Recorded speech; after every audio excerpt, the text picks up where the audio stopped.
భోగి పంటని భోగి పంటని ఏర్పాటు చేసుకోవడం పెద్ద ఎత్తున సంప్రదాయ పద్ధతిలో ఈ భోగి పంటలు జరిగిన ఒక ఆనవాయితీ వస్తాం. కానీ దురదృష్టవశాత్తు 2019లో వైఎస్ఆర్సీపీ ప్రభుత్వం ఏర్పడటం, ఈ గ్రామంలో ప్రాణపాత్రను కల్పించే విధంగా ఒక పిశాచాల గంట ఉండడం, ఆ పిశాచాల గంటకి ప్రజల్ని తీర్పుతుండమే ధ్యేయంగా వారి పైశాచిక ఆనందానికి పరాకాష్ఠగా ఇక్కడ ఈ సంక్రాంతి సంబరాలను కూడా నిషేధించడం జరిగింది.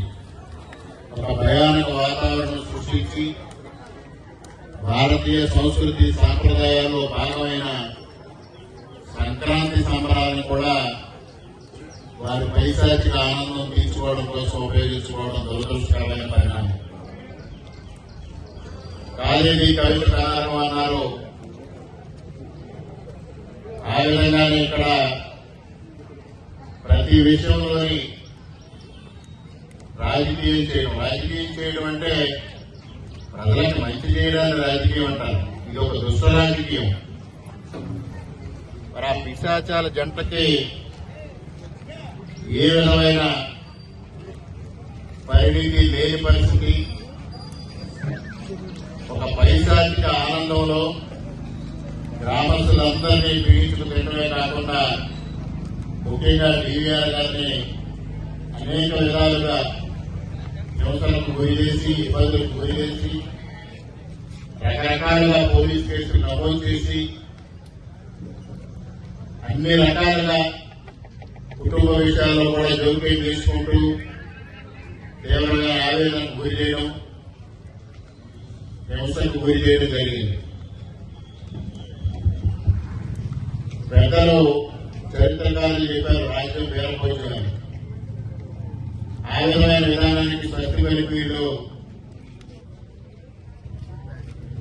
రాష్ట్రంలో ఒక సైకో, నియోజకవర్గంలో ఒక సైకో, ఈ గ్రామంలో ఒక సైకో జంట, ఈ అందరూ కలిసి ఇక్కడ తీర్పుని తినే సంస్కృతి తెరదీశారు.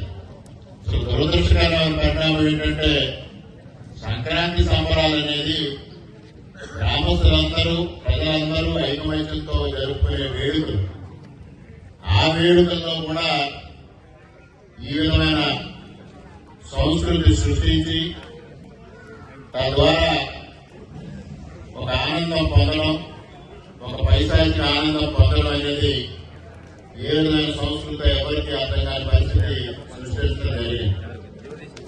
అందుకోసం ఇవాళ 1983 నుంచి మా కుటుంబం ఇది 10వసారి అసెంబ్లీ ఎన్నికల్లో పోటీ చేయడం.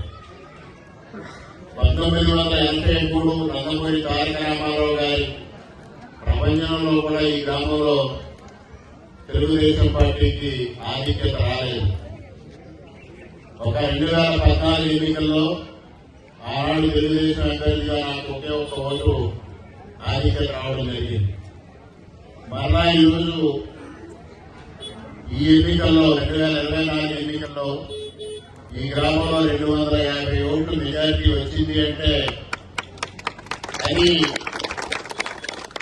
ఈ దంపతుల పైశాచికత్వానికి పరాకాష్ఠగా ప్రజలించిన తీర్పు అని నేను భావిస్తా ఉన్నా.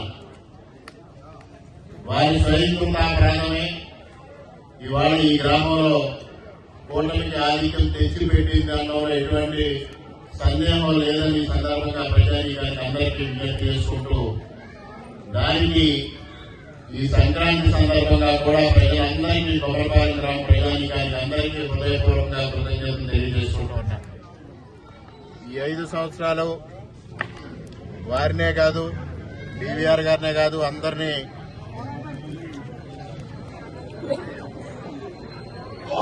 ఇబ్బందులకు గురి చేయడం జరిగింది. అటువంటి నేపథ్యంలో ఇవాళ ప్రజలందరూ ఆనందోత్సాహాలతో ఈ పండుగను నిర్వహించుకునేదానికి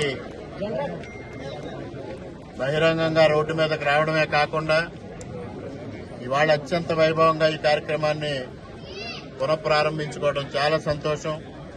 మరి ఈ కార్యక్రమంలో పాల్గొనే అవకాశం కల్పించిన